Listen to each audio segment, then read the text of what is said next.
Yes, hello and welcome to A Celtic World, the YouTube channel for Celtic fans all over the world. From Castlemilk to Cardiff, from Rutherglen to Rio. We connect Celtic fans all across the planet. And in fact, we're not just a YouTube channel, we're also now an audio podcast available on Apple Podcasts, Spotify, and various others. But if you're mostly interested in checking us out on YouTube, these are the times that we go live on Mondays and Thursdays currently. So 9:30 in Glasgow time. And who is joining us today? We have David from Malaysia. I'm also in Malaysia, but David is, as you'll hear later on, not exactly next door to me. David, how are you doing? I'm doing very well, and as I returned to work last week, I'm over the depression, so I'm here to help all of those returning to work this week and hopefully without Celtic bring you some joy. And also bringing us joy from the land of the valleys is Ian. How's it going, Ian?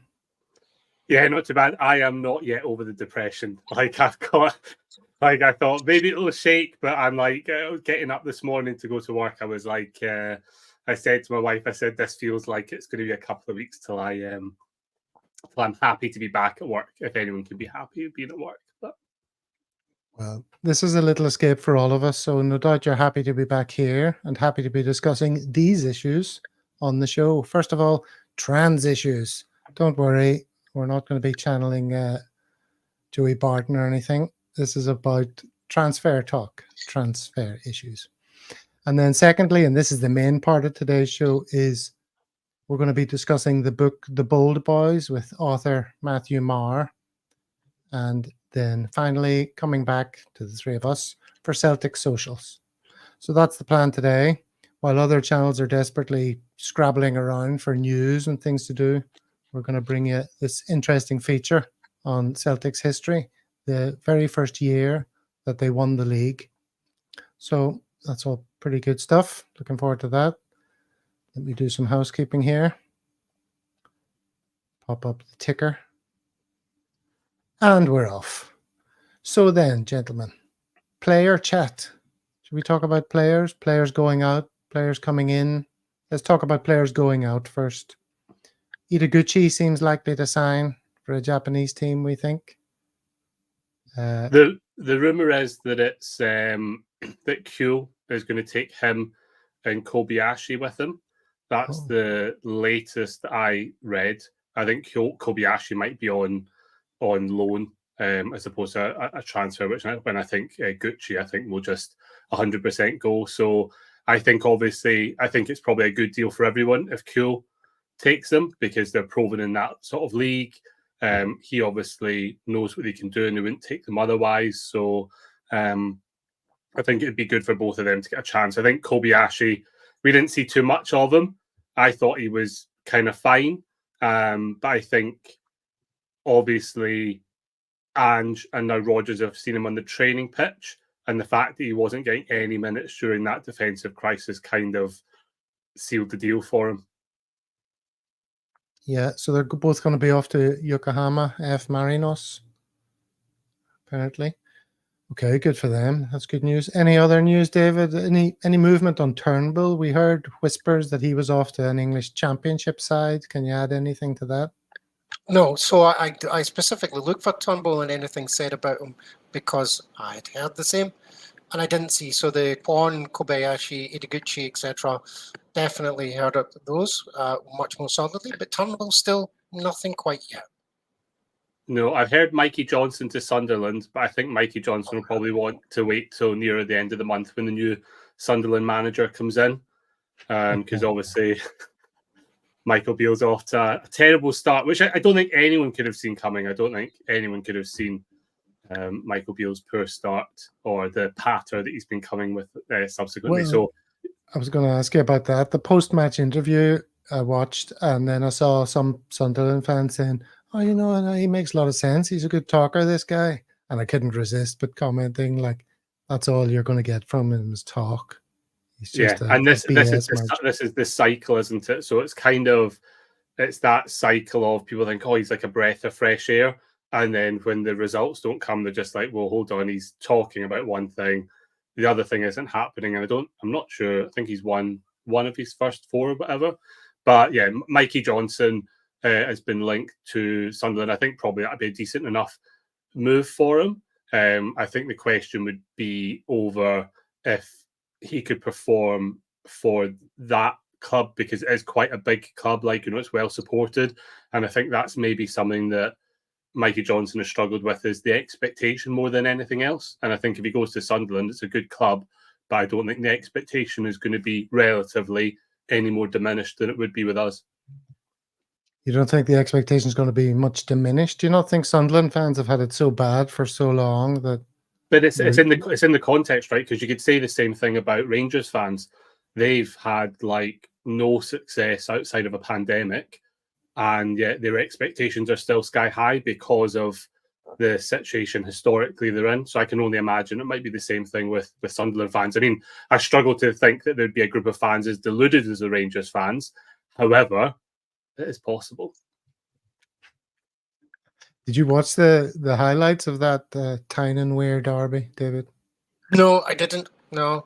I very rarely do I actually venture beyond Celtic, actually. I don't even watch the national squad, so I'm not one to comment. I mean, I'm aware of Beale and some of his comments and stuff and what's happened, I guess, but no, I don't tend to bother. Did you, Ian?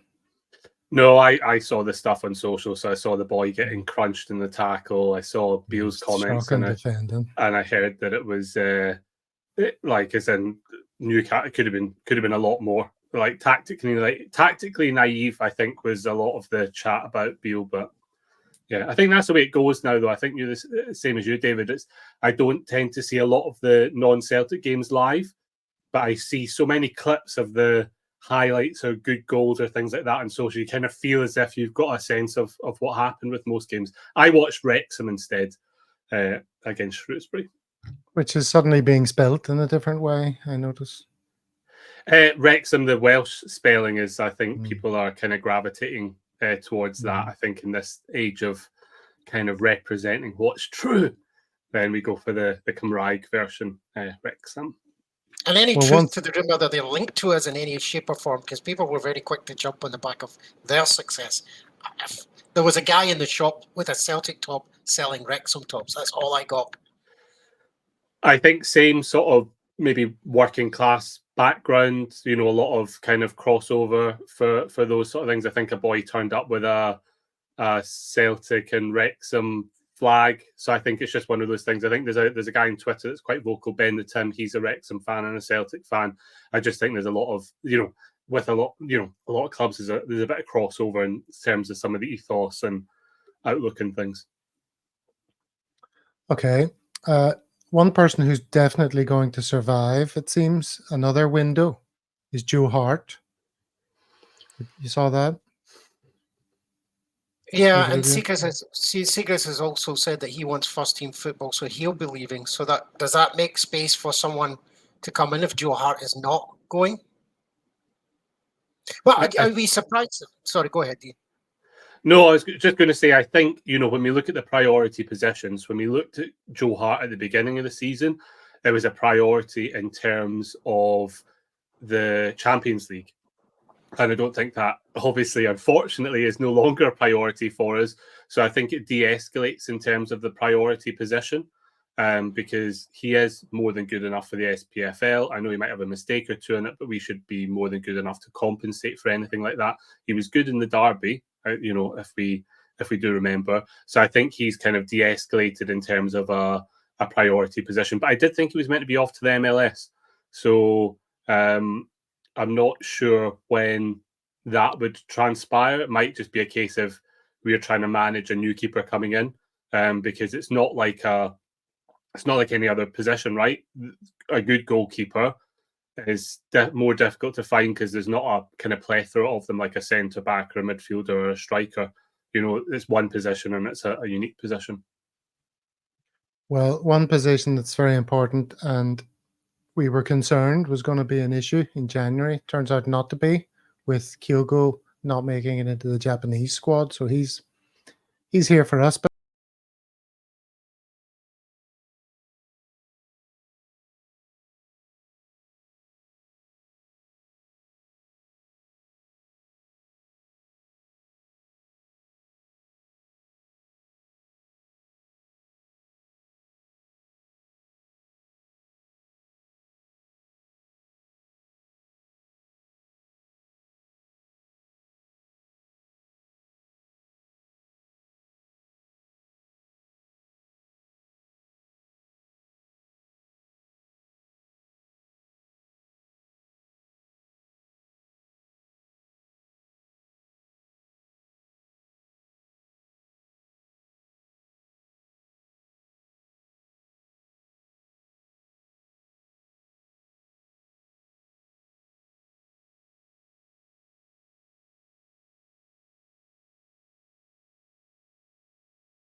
Yes, watching Kyogo makes us all smile. Only slightly interrupted by Ian clearing his throat there when I'd failed to mute his microphone. So that'll make us all smile. Guilty is charged. Pork Chop Express loving the music almost as much as he loved Shut Up Your Face recently. That's gone. I think you're gonna well. have to work hard to top that, Gav. I think it's a fan favorite, that one. Yeah. Well, I don't know. I was working on a Rod Stewart themed one recently, which I think you have to go for the overt comedy now. Clearly, the slightly subtle and clever stuff doesn't work so well. Just go for overt humor. Yeah, we're not doing nuanced. Yeah, nuance is no good. And there's no nuance when it comes to Scott McKenna. That'll make you smile, Ian. I mean, do you know what? I had an actual search of my username in Scott McKenna because I feel like 3 or 4 times I've been linked to Scott McKenna, and each time it's just given me the absolute fear. And it's true. I mean, like, we were linked him actually with Rogers the first time. We were linked him with Lennon. It's not that I particularly think he's a bad player. I think he's probably a decent enough defender. It's just he's so far away from someone that kind of fits into our system. It was,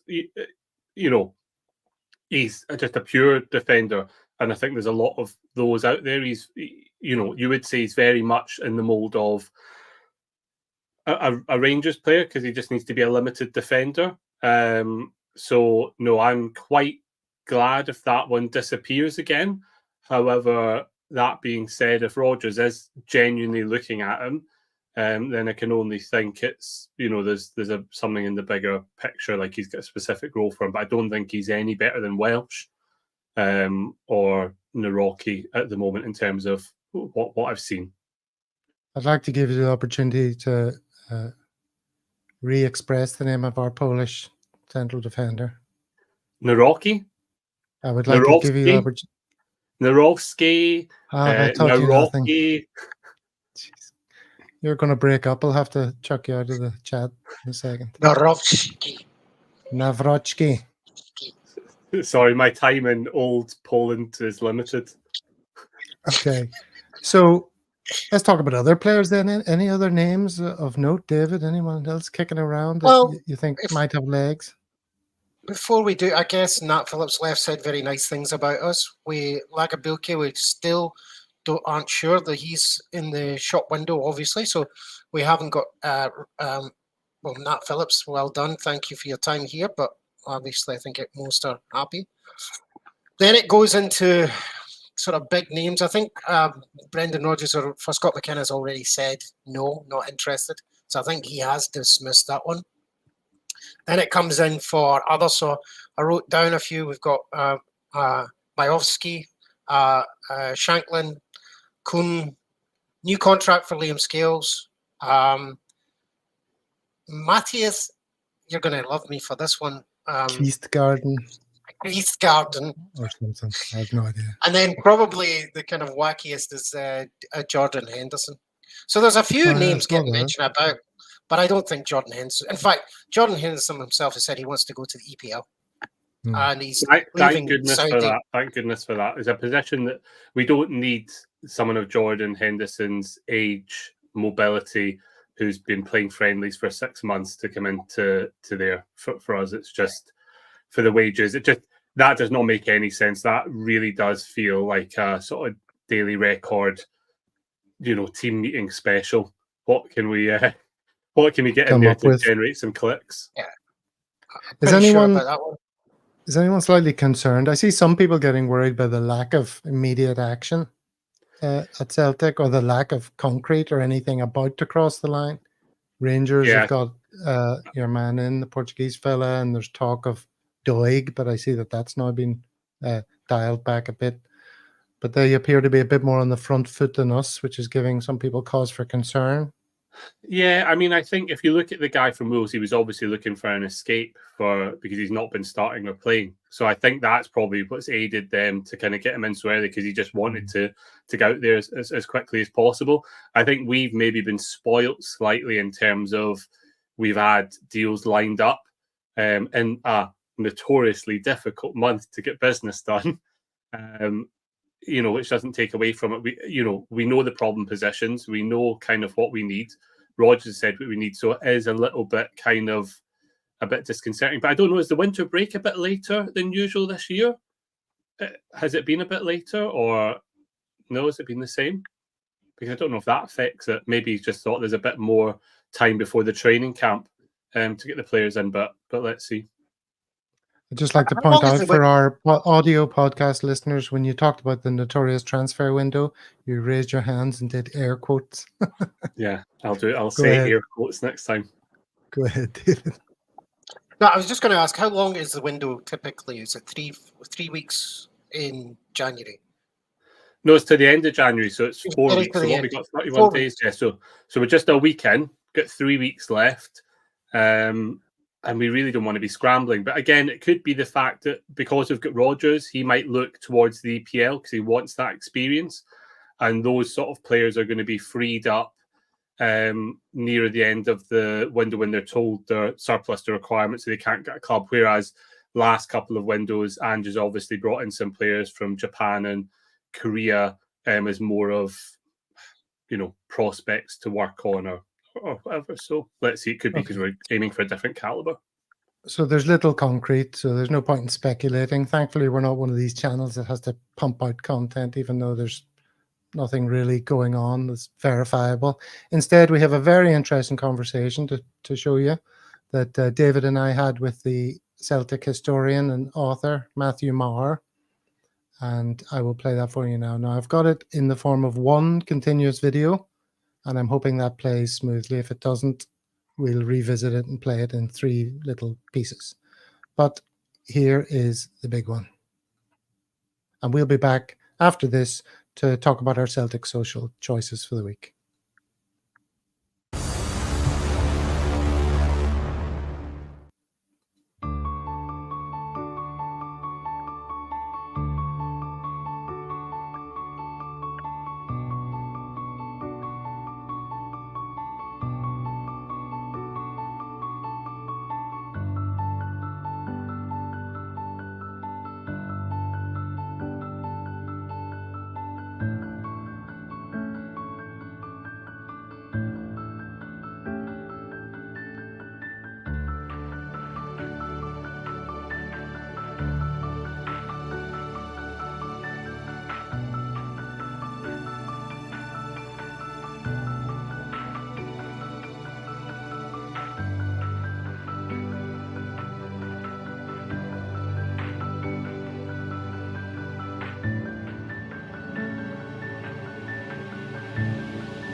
Matthew Marr, welcome to A Celtic World. Hi, Gav. Hi, David. Thanks very much for having me today. Well, we're delighted to have you. Now, I'm in Malaysia. David's also in Malaysia, but about 1,000 miles away from me. Matthew, where are you? Me, I'm in the south side of Glasgow. Very nice. And how's the weather where you are? Is it still nippy? It's actually it's not too bad just now. It's the classic that the schools are going back soon.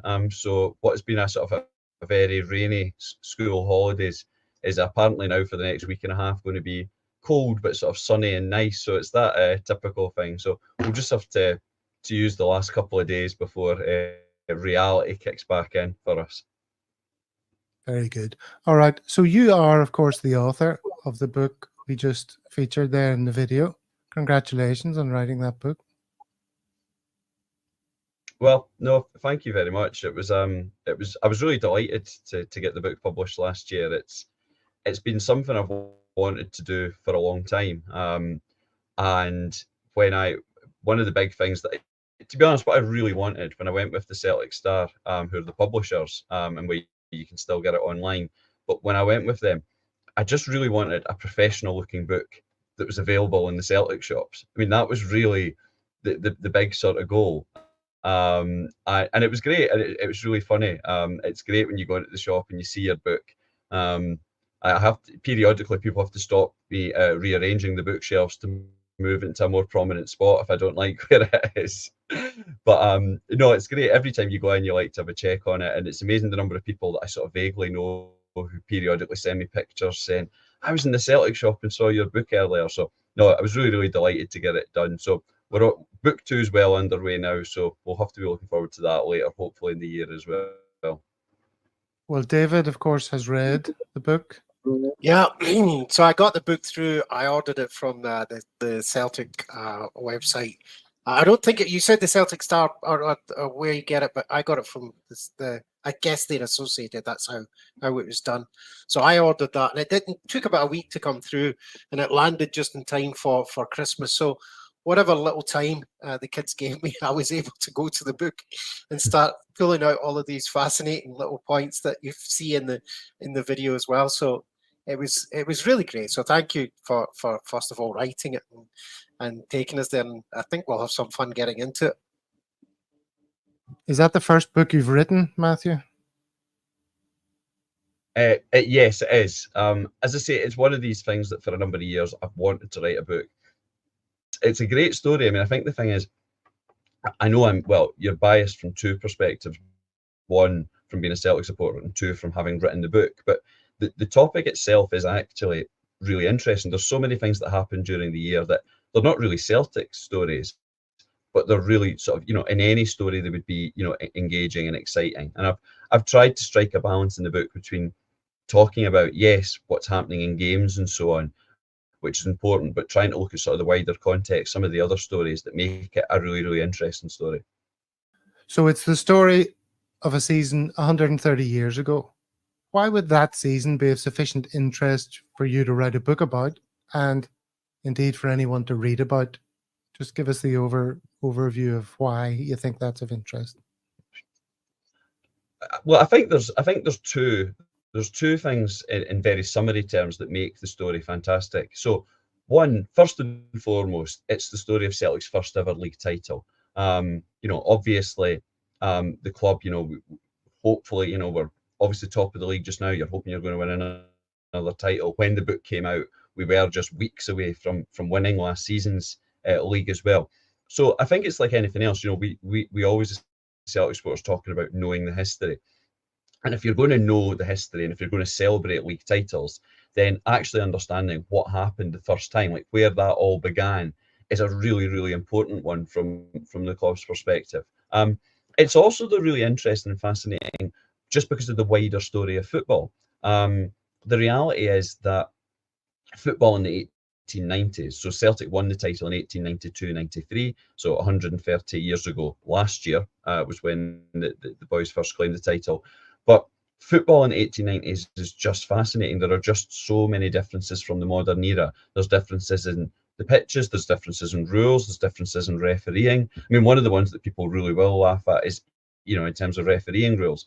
In those days, you didn't have independent referees. I know there's people that think you still don't have that, but you didn't actually have independent referees. The way it worked was, if you were playing a team, so for example, if Celtic were playing Hearts, Celtic and Hearts would each provide a linesman, although they were usually referred to as things like touch judges and umpires. And another team would provide a referee. So again, if we're playing Hearts, it might be, for example, a St Mirren referee. And there's all sorts of little nuances about how things worked at that time. I think one of the funniest things I laugh at across the season is twice in the season, there was major complaints that referees were favouring Rangers, that Rangers had got really unfair decisions. And it's worth noting that on both occasions, it was the Celtic referee that was accused of favouring Rangers. So there's just little things like that make it fascinating. So if you want to, as I say, if you want to know about Celtic history and you want to know about where the club's, league title success began, it's a great book. But if you want to understand a bit about football in that era and how it's changed, in the decades since, it's something that I think people, even of different clubs, would find interesting as well. All right. So it was 1892-93, as everybody knows, 1888. So this is just a few short years after the club was founded. But there are already big changes going on, right? Brother Walfred was leaving to go to London. He'd been headhunted, hadn't he, for the East End of London. And, while a lot is made of the original charitable reasons for the club's creation, already the profit incentive was taking over, wasn't it, from charity? Why did that happen? I think if you look at the early years of club, and in particular, if you look at this season, I mean, this season is symbolically a period of enormous change. The most obvious change, as you alluded to, was Brother Walfred leaves. So right at the start of the season where Celtic will win the league, Brother Walfred, as you mentioned, moves to London. He's moved by the Marist order. And I think in a symbolic sense, that's really significant. You can debate, to be honest, by that time, how much influence Walfred genuinely had. He was very much still associated with the club. He still attended sort of committee meetings. I think, though, he'd largely moved, if I'm being completely honest, to sort of figurehead status. He certainly wasn't involved in a substantial sense in the day-to-day running of the club. The other big major change that happens, of course, is, and I think we'll talk about it more, I suspect, but is the move to the current Celtic Park site, which happens at the start of the season, and we can go to that. But I think in terms of the early years of the club, I mean, there's no question that the club's founding origin, the club's founding principle was that of charity. Walfred is very much the central figure in bringing together, different crucial people who will sort of go on and shape the club. But from the very, very earliest days, it's obvious that there's disputes. It's obvious that there's disagreements in how people believe that the club should be organised. You have those people who want to see a more charitable focus. People that look to a bit more, perhaps, to an extent, what was happening in Edinburgh with Hibernian. People who, in fact, will set up their own club. I mean, so in 1889, you actually see a rival set up to Celtic, Glasgow Hibernian, that, actually not that far away.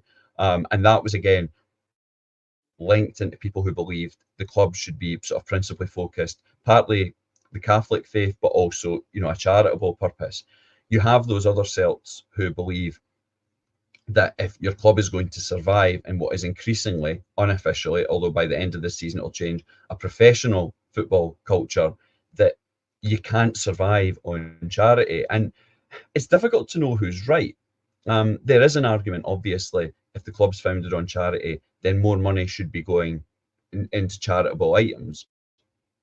The reality is that would come at a price. If you spend less on your team will win less. And if you win less, you will have lower crowds and you'll be able to give less to charity. So it's difficult to know for a certain who's correct. And it sort of depends what you think the purpose of Celtic was. Was it, for example, exclusively charitable? Was it an important symbol of growing Irish confidence and Irish status in society?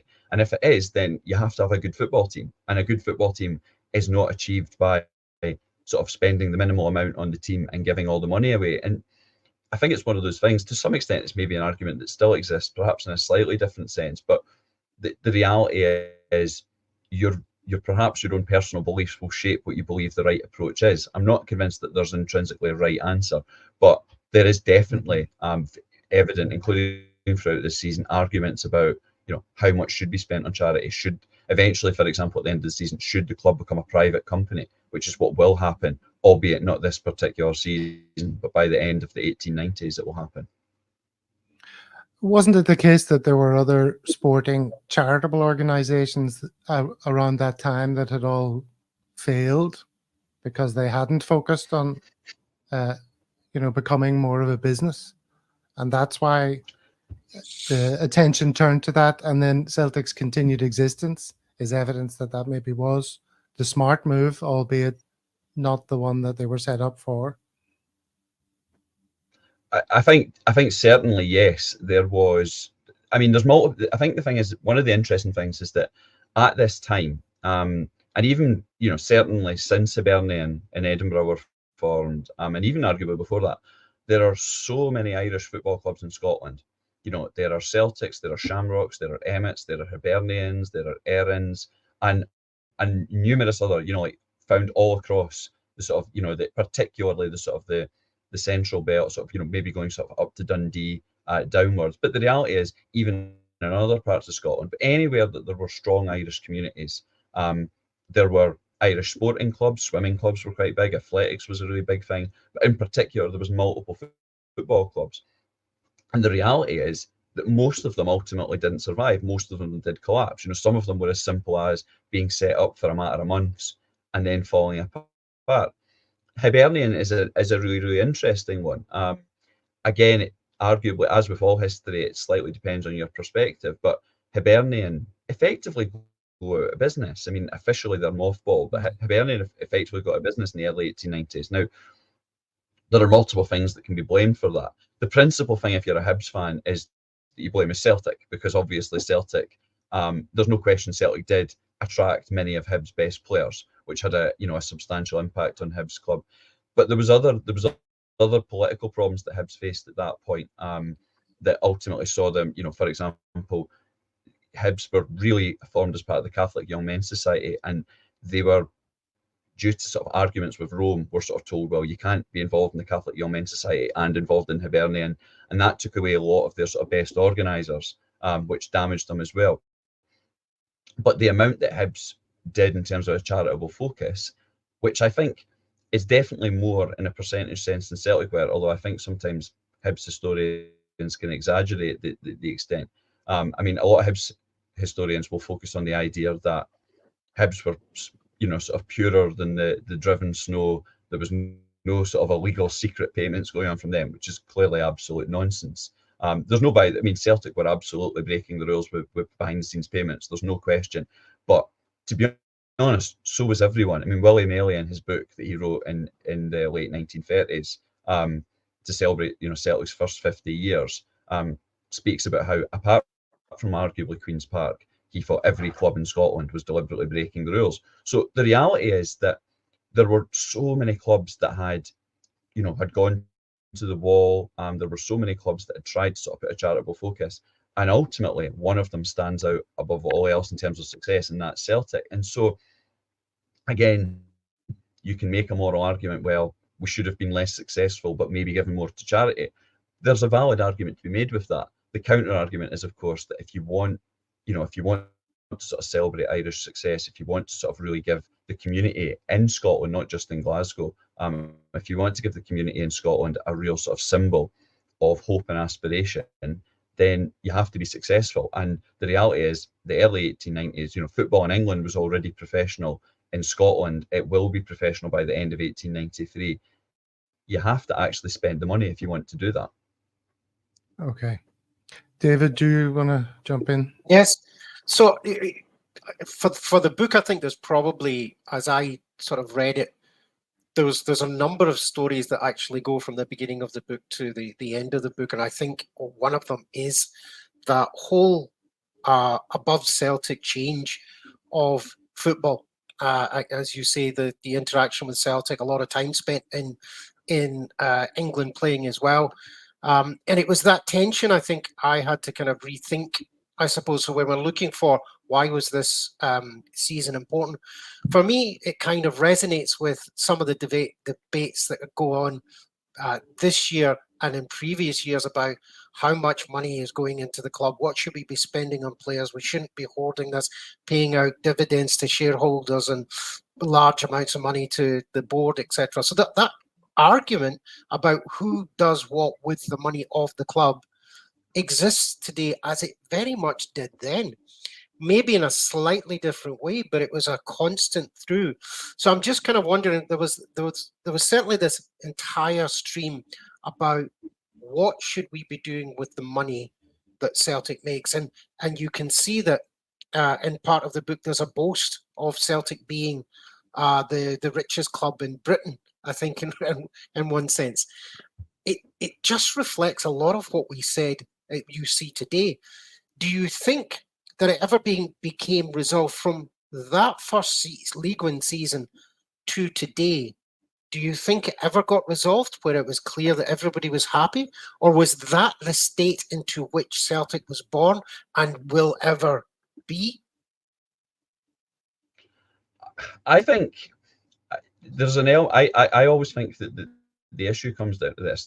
There's an old saying, that success has 1,000 fathers, whereas failure's an orphan. Celtic were from the very, very start very, very successful.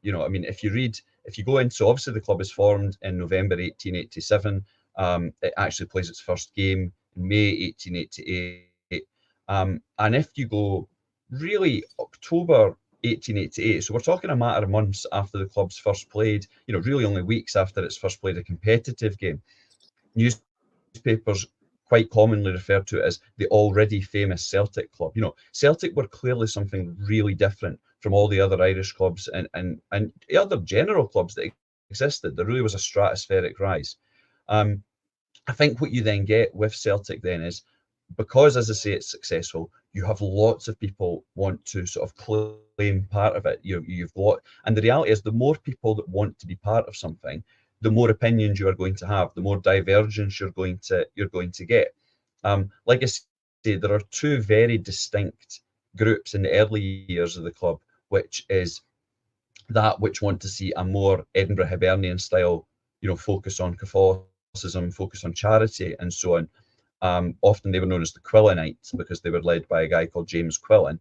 And then you've got the sort of the more hard-headed approach from people like particularly John Glass, who think, this club is only going to be successful, this club is only going to survive if we can compete with, firstly, the best in Scotland, but also the best in England. The big problem that Scotland has, which I suppose is no different from now, England, which was professional before Scotland, has more money, they can attract players, and they do attract the best players very often from Scotland.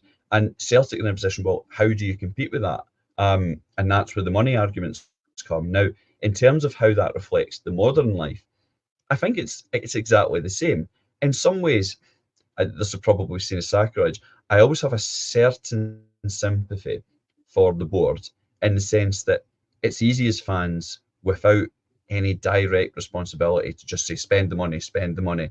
And you don't necessarily know, what the club is planning. You don't necessarily know in extreme detail what sort of, finances we've got in terms of financial liabilities and so on. And I think, therefore, it's very easy and it's natural for fans to just say, spend the money, give us a great team. Whereas if you're sort of running an organisation, you've got a bit more onus on you. I suppose it's similar to sort of watching the players that Brendan Rodgers does. Brendan Rodgers is the one who sees them at training every day.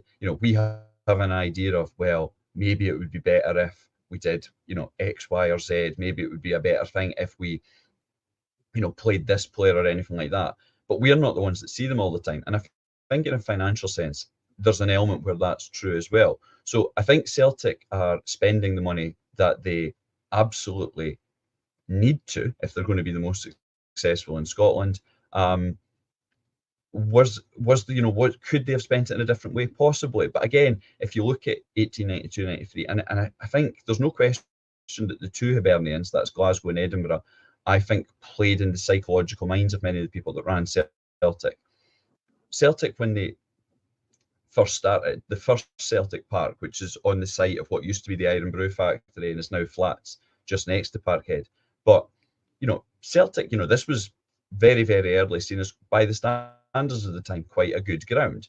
And I imagine that Celtic expected that this was where they would remain for a number of years.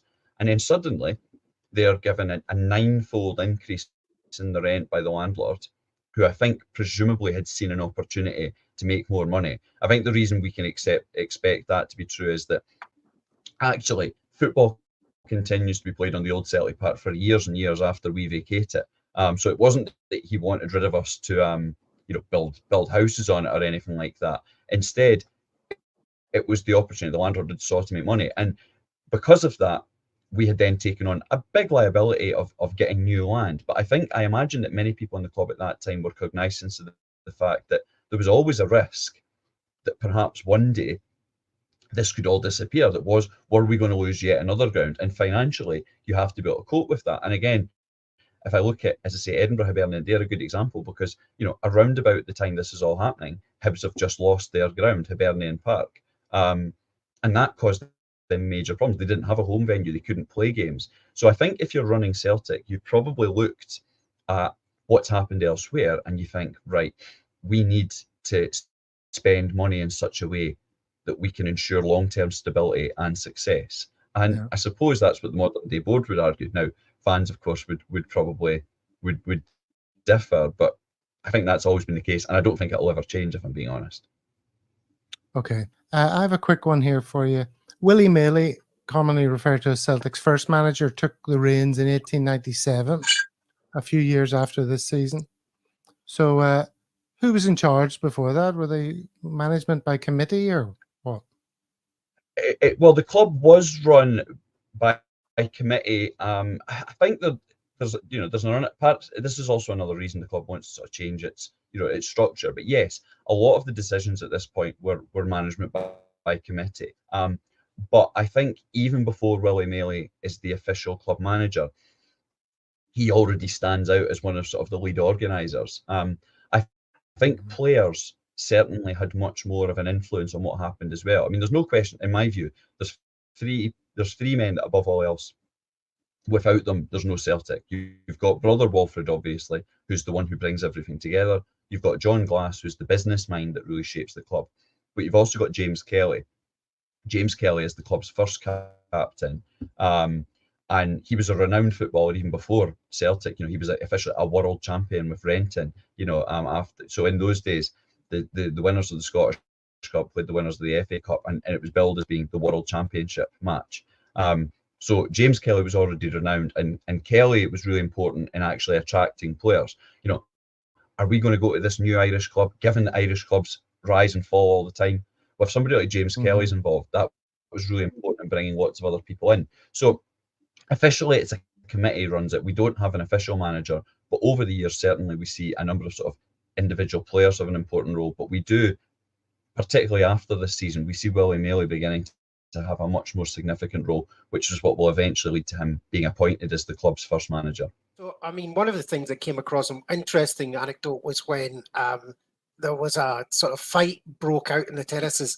The stewards went in to try and help. The police and the reporters noticed that the police sort of walked past it, had a look and said, leave them to it. Was that a feature of those days, that violence was necessarily part of it, and the way in which it was treated was very different to perhaps how it is now? Yeah. Anyone who sort of talks about violence in football nowadays, and nobody's defending sort of fan violence or anything, but who thinks, not like in the good old days, just absolutely has not studied the old days. Violence was absolutely a frequent part of on-field and off-field things. You have on-field violence between players. The first ever game that played at the new Celtic Park saw a Celtic player and a Renton player, both sent off for fighting on the pitch. I actually like the way that the referees, the newspaper described how the referees invited them to retire, which was the polite ways of told them to get off the park. But you have fan violence, which is a frequent thing. You have violence between fans. You especially have violence involving fans and referees and players. So you frequently have things like if fans don't like a decision, they storm the park and attack the referee. There was various games throughout the season, not specifically involving Celtic, but where that happened. And in a violent sense, the most significant story involving Celtic is undeniably in early 1893 when we went to Abercorn and Paisley. Now, Abercorn ended up getting, relegated is not the right word, but they are removed from the league at the end of the season. But Abercorn were a poor team. We were expected to go and win this game, and we actually lose. And as the players are going off the pitch, the Abercorn fans, delighted at their victory, storm on, and it ends up in a lot of violence. A number of Celtic players were attacked, they claimed, with sort of sticks and things like that. Definitely Celtic players were sort of able to stand up for themselves. I mean, Jerry Reynolds got arrested for assaulting an Abercorn fan and knocking his teeth out, which was deeply unfair because it almost certainly wasn't Jerry Reynolds, but was another Celtic player. And this was a fight that went on for weeks because Celtic made complaints against Abercorn. Abercorn, sort of made reciprocal complaints against Celtic, saying we'd caused all the trouble. It's quite interesting because, as I mentioned, in those days, there wasn't relegation. What there was at the end of the season, basically the bottom teams got voted to decide if they were allowed to stay, but other teams could apply to join as well. So at the end of the season, you would look at the bottom teams, other teams who want to join would put their names in, and the remaining clubs would say, well, either we're going to keep you or we're going to get rid of you two. And Abercorn at the end of the season, along with Clyde, get voted out. And I don't think it's any accident because Celtic were furious at Abercorn, had a big influence. It's also worth noting, Clyde were the other ones that got voted out. Clyde had a lot of violent incidents, including against Dumbarton and things like that. And I do think that psychologically that played a role in what happened. So, yeah, violence in those days, almost an accepted part of things. I mean, yet newspapers would write, sort of condemning articles, but the reality is it happened all the time. Tell me then about, because you mentioned earlier there was more money down south, and how do we get involved in kidnapping of players, etc. as well? Because we might not quite see that in the January transfer window, will we? Well, it may well come to that depending on how we think we're doing. No, one of the interesting things is, as I mentioned, so officially we don't have professional football at this point until the end of 1893, the 1892-93 season. So instead, one of the ways that you tied players to your club before they actually signed contracts was that you got them to play for you, because by playing for you, they sort of couldn't go in certain competitions to play for anyone else. So the concept of kidnapping was a phrase that was used quite a lot because clubs would, entice someone. They would perhaps persuade them, right, you're going to play for us, but they would worry someone else was going to come in and sort of usurp the deal. So you would take them away and you would hide them until you could sort of get them to turn out for you, at which point, at least for that season, you knew that you had them. The big famous story, though, that associates with this season is undeniably is the Sandy McMahon story. So Sandy McMahon in 1892-93 would be the Kyogo of the day. He was the top scorer. He would be the hero. If there had been such memorabilia, all the wee boys and wee girls that were going to the game would have McMahon on their back. He was really the sort of the number one striker. And he had been persuaded at the start of the season to go to Nottingham Forest. And him and Neil McCallum, another famous name, actually Celtic's first ever goal scorer, but McMahon and McCallum had gone to Forest, and Celtic really want to find them. And it's a bit like something out of John le Carré novel. I mean, it really is sort of all the sort of the intrigue and spying that went on. Celtic are looking for him. We can't work out where he is. There's a very strong suggestion that Notts County were secretly helping us find him because they didn't want a great striker to sign for their big rivals, Forest. We sort of let it be known that we've sent a scouting party to London, when in fact we've secretly sent a scouting party to Nottingham, which probably included McMahon's brother. And eventually McMahon and McCallum are found. And again, it becomes almost violence because the Celtic party finds McMahon, asks him to come back to Glasgow. He agrees. Neil McCallum shouts he's no go. Neil McCallum says, we're not going back. Neil McCallum is told, we didn't ask you to come. It's just McMahon. It's just Sandy that we want. And they basically make a run for it. They manage to get into a taxi, not a taxi, obviously now like a car shooting, but literally a horse and cart. And they're about to go away when Neil McCallum tells the driver, basically, I'm going to tell on you. If you tell him away, we're back to that issue of violence. This is not going to be good for you to have been seen to have lost Forest a player. So he refuses to take them. So eventually the Celtic party, along with McMahon, run away and they hide in a pub overnight. And they manage somehow to get to Manchester the next day. But they're worried that there's going to be a Forest party hunting for them. So almost, they're looking around corners as they're going. They're trying desperately to work out, is anyone waiting for us here? They get on the train. Safe, you would think, but even then they're a bit paranoid that there's going to be a Forest sort of waiting party at what would have been St Enoch station at that point in Glasgow. So they jump off one stop early at Eglinton Street, trip just in case anyone's waiting for them. So the sheer level of intrigue that exists around transfers is fascinating.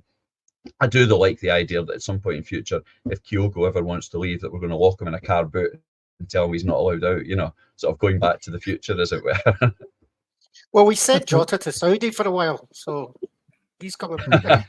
He's coming back, is he? Yeah, that was the whole thing. Well, I mean, what a different era. It's fascinating to hear it. It's difficult to kind of picture how different the game was then, and everything around it, the experience of watching it, the transfers, all of this stuff, the fans. It's very, very interesting. But essentially, at its heart, it's the story of a season where they won the league at the end of the season. So tell us about that. One of the really interesting things is the fact that, and again, it shows how football has changed since then, is the league is very new. So the Scottish League was only introduced in 1890. So 1890-91 was the first season that there was a league in Scotland. So this is only the third year of that. Up till now, Dumbarton have been the big team. Dumbarton jointly win the first title with Rangers. They then, on their own, win the second title. But the reality is, at this point in time, the big competition in Scotland was the Scottish Cup. The Scottish Cup is, even when the league is first introduced, and for a number of years, the Scottish Cup is the standout cup. That's what everyone wants to win. You know, there's no question if you only have to look at, even when after Celtic have won the league at the end of the season, at the club's AGM, the previous year, you know, we'd won the Glasgow Cup, the Charity Cup, and the Scottish Cup. This year, we've won the Charity Cup and the league. And there's almost an apology of, well, things aren't quite as good this year. We only won the league rather than the Scottish Cup. So there's a really interesting attitude, you know, in terms of how it changed. The winning of itself, it didn't look like it was going to happen, you know, for a lot of the season. In fact, the first time Celtic went top of the league on their own was the day they won the league.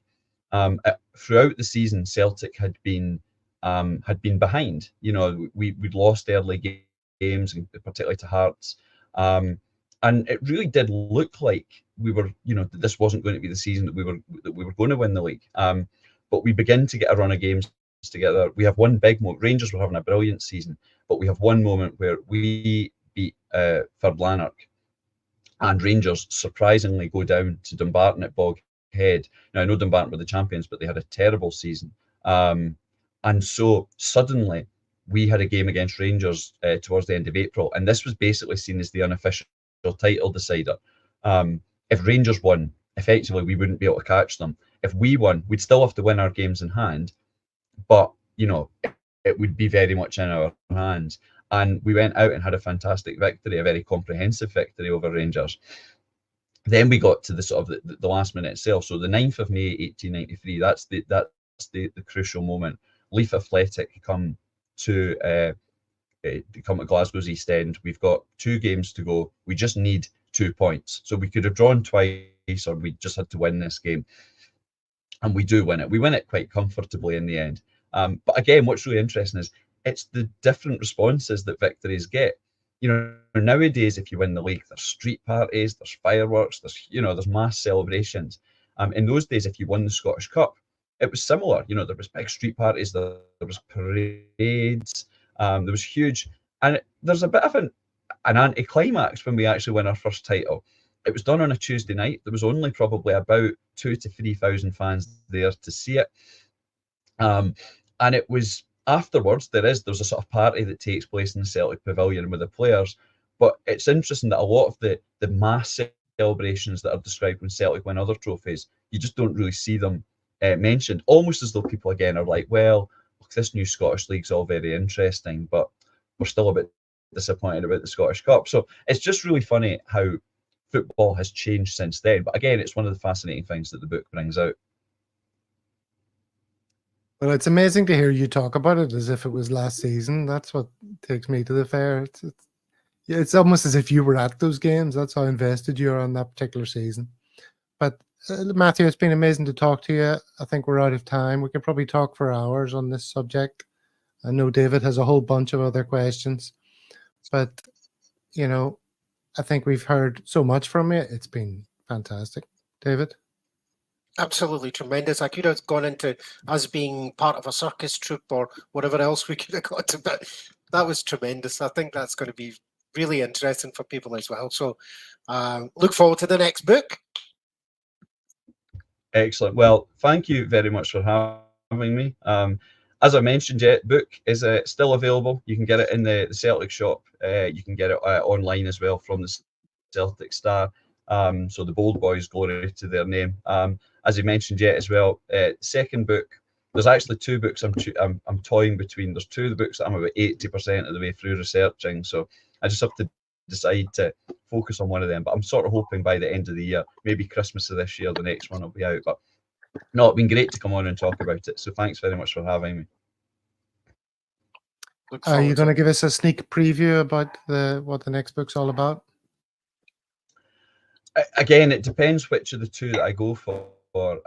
One of them, there's a guy who played at Celtic in the very early era, a guy called Mikey, who is a controversial, outstandingly good footballer, but and dies in the most tragic circumstances at the end. But a really interesting character, and I've become slightly obsessed with him over the years. Possibly his story. I'll write that certainly at some point. I think more likely, as I've been looking at history of all the competitions we've won that aren't the big ones. So, everyone knows about the European Cup, everyone knows about the League, the Scottish Cup, the League Cup, but there's lots of other things we've won over the years, and there's never really been a book to bring all of those different competitions together. So I think that's currently likely my front runner for hopefully by the end of the year. Well, gotta love the passion. Thank you very much, Matthew. Oh, there you go, gents. That was great to have Matthew on and have a good chin wag with him. Ian has a hard out in a few minutes, so we better keep things moving here. And let's go on to our social media choices. Ian, do you want to talk us through this one? Is this yours? Yeah, so this was just a nice clip with Duval. I'll play it. I think you might be able to hear it. In every World Cup since, I kind of work from the top down. I see the World Cup. I'm not so much into American soccer football yet, but I've seen all the World Cup. I know a lot of the great players. I've seen them, and I can safely say the greatest character I ever met in my life, and I've met a lot, was wee Jimmy Johnson. Really? Jakey. I named the dog after him. Great guy. He died too young, that guy. What a character. In every World Cup since, I kind of work from the top. Yeah, so I just thought it was a nice clip that was doing the rounds and being shared because it was obviously Duval's his birthday. But it's just nice when you see some of those crossovers with someone so famous talking about someone that means kind of so much to us. And it's one of those kind of famous things. You always ask what, people name their pets after Celtic players and all sorts. I've got a tradition. People might know I play a lot of like gaming, so like Xbox or PlayStation or whatever. And if I'm ever asked to create a character, I always call my character Bobo Baldy. So that's my sort of thing. I don't have any pets that I name Celtic players under, but for when I was a wee guy, I used to love Bobo Baldy. So if there was ever a chance to get him in the game, that's what I'd do. Bobo's going to get you. David, you've named a couple of things after players. I have, yes. That was Ian's question earlier in our wee WhatsApp group. I've got a couple of motorbikes that. Do you have the? I don't know. Do you have the pictures? People see. Don't. Well, do I? I had a 1999 1400 Suzuki Intruder, and that was called Caesar. And so we'll put up the pictures, but they're all in the Kuala Lumpur CSC branding and Celtic colours. So that and another bike called Larson. So there it is. That's Caesar. And that this one is Larson. Just because it's so beautiful. And Brian, didn't he mention that he used to have a Peugeot that he called Pierre? Yeah. Very good. Yeah. Okay. And then David, your choice for social media pick of the week is Hail Hail History. Yeah. Oh, the last one I should mention was Declan McConville's tweet. Yeah. This one. So this is Matthew. This is if you want to follow Matthew, you want to hear about his books. But then he asked this question, and I was kind of more interested in the funny one-liner that someone came up with. What connects these seasons in Celtic's history, 1889 onwards?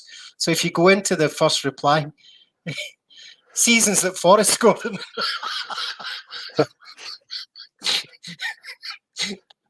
Nothing else to add.